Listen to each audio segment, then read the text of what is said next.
Upset झालो मी सुद्धा. आजीला सुद्धा खूप वाईट वाटलं.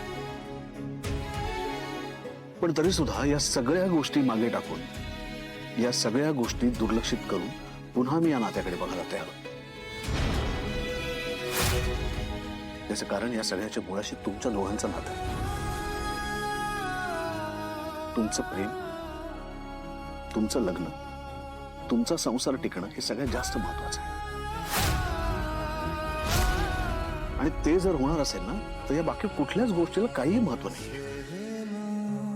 पण त्याच्यासाठी तुम्ही दोघांनी एकमेकांशी कम्युनिकेट करणं जास्त गरजेचं आहे. हे बघ, आम्ही सगळे तुमच्या बरोबर आहोतच, पण तुमच्या नात्याचा विचार तुम्ही केला पाहिजे रोहन. लग्न करताना जसा एक ठाम असा स्टँड घेतलात ना तुम्ही,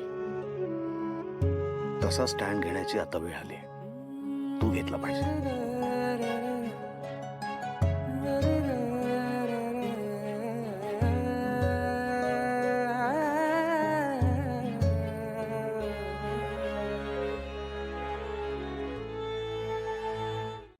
हे काय? तुमच्या घरची केली. Come again? तुमच्या घरी. तुमच्या घरची? आधिरा, तुझ्या घराची असं म्हणायचंय का तुला? माझं तर ते माहेर आहे. ऐक, काल आई तुला जे काही बोलली त्यासाठी खरंच सॉरी.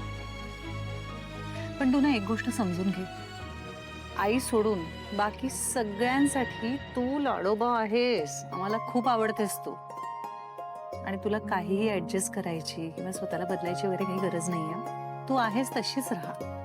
आता हे बोलायला खूप सोपं आहे ग, पण तू अशा कुठल्या माणसाबरोबर तुझी स्पेस शेअर केलीस का, जिथे तो माणूस फक्त आणि फक्त तुला क्रिटिसाइज करतो सतत? ओके, तू किती काही चांगलं वागलीस, किती काही चांगलं केलंस, त्यांना खुश करण्याचा प्रयत्न केलास, तरी त्यांना सतत तुझ्यामध्ये प्रॉब्लेम्स असतो. असं कधी केलंस? शेअर केलीस कधी स्पेस? मी समजू शकते तुला काय वाटतंय. तुझं दडपणही मला कळतंय. होतं असं. See, all I want to say is तू एकटी नाहीयेस ह्या सगळ्यात.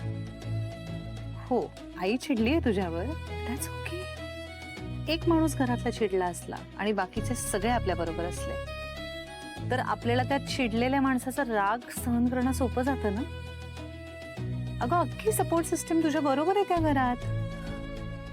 त्याची मला आता खात्री नाही वाटत आहे. रोहन आहे तुझ्या बरोबर. मला कळतंय आता तुमच्या दोघांमध्ये खूप टेन्शन आहे, पण अगं प्रॉब्लेम्स कुठल्या संसारात नसतात अधीरा. एकमेकांना भेटा, बोला, सॉर्ट करा ना गोष्टी. नंदूताई, तो नाही येणार आहे, नाही येणार आहे तो. असं कसं नाही येणार? मी बोलीन त्याच्याशी, येईल तो. अधीरा ऐक, पुरे झाली आता टाळाटाळ. भेटल्याशिवाय सोल्युशन्स नाही निघणार. तुला वाटतंय तू भेटील, आणि तुला वाटते भेटल्यावर सगळं होईल? तुला वाटतं खरंच? वाटत तर नाहीये, खात्री आहे. अगं, यासाठी तर लग्न केलं ना एकमेकांशी. विचार न करता सतत एकमेकांना भेटता यावं यासाठी. नवरा आहे तुझा, इतका का विचार करतेस? भेट, ओरड, चीड, रागव, आणि जे आहे ते सॉर्ट करून टाक. सगळं सॉर्ट होईल. Okay okay. रोहन, बरं वाटतंय का आता? ठीक वाटतंय. आधिरा कशी आहे? ती नाहीये रे फार बऱ्या अवस्थेत. आहे मला आयडिया.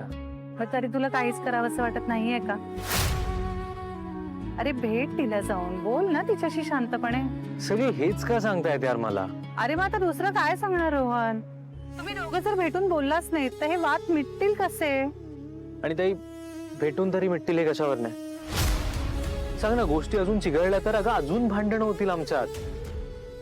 अरे पण म्हणून काय बोलायचंच नाहीये का? आता दोघांमध्ये एकाने समंजसपणा दाखवायला हवा ना रोहन. कोणीतरी नाही ताई, तुझं म्हणणं आहे मी घ्यायला हवी. हो तूच, कारण तू नवरा आहेस तिचा. अरे त्या घरात तिला सगळ्यात जवळचं कोण आहे? तूच आहेस ना. तू नवरा आहेस तिचा. So that goes without saying. तुला समजून घ्यावंच लागणार तिला. ठीक आहे, विचार करतो. विचार विचार नका करू, काहीतरी कृती करा. अरे गाठी स्वर्गात बांधल्या जातात, पण त्या जमिनीवर आल्यानंतर ना आपल्याला कष्ट घेऊन सोडवावे लागतात. त्या अशाच आपल्या आपल्या सुटल्या असं होत नाही. बाबा माझा आग्रह आहे असं समज आणि भेट तिला, पण भेट. ठीक आहे.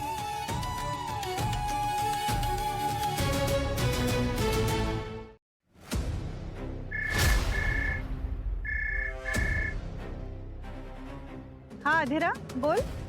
I was right Nandutai. मी तुला म्हणाले होते ना, तो नाही येणार. असंच झालं. काय? नंदुताई, इन्सल्ट माझा झालाय, तरी सुद्धा मी माझा इगो वगैरे सगळं बाजूला सोडलं. सगळं बाजूला सोडून रोला कॉल केला. त्याला म्हटलं भेट, पण तो नाही म्हणाला. ओके, एक मिनिट मला सांग काय झालंय. इनडिरेक्टली नाही म्हणाला तो. काय तो नाही म्हणाला? आम्ही खूप मांडलो आता फोनवरती. मला म्हणाला की मी कळवतो तुला. मी म्हटलं रे त्यात कळवण्यासारखं काय आहे, मला भेटायचंय तुला, दॅट्स इट. पण नंदुताई, या क्षणी सुद्धा त्याला त्याचं काम जास्त महत्वाचं आहे. मी नाहीये, मी प्रायोरिटीच नाहीये त्याची. ओके थांब, मी बोलते त्याच्याशी. नाही, मला भेटायचंच नाही आता त्याला. मला अधिरा ऐक ना. नाही नंदुताई, बास झालं, बास. खूप ऐकलं मी सगळ्यांचं. मला नाही भेटायचं आता त्याला. त्याला फोनवर सुद्धा जर माझं ऐकायचं नसेल ना, तर मला ह्याला भेटायचंच नाहीये. आमचं बोलणंच होत नाही, तरी सुद्धा त्याला वाटतच नाही आपण भेटूयात म्हणून. So I am done. Nandutai, मला नाही भेटायचं त्याला. ओके तू शांत हो. मी म्हणाले ना मी बोलते त्याच्याशी. तू एकदम शांत हो बरं. Okay, whatever.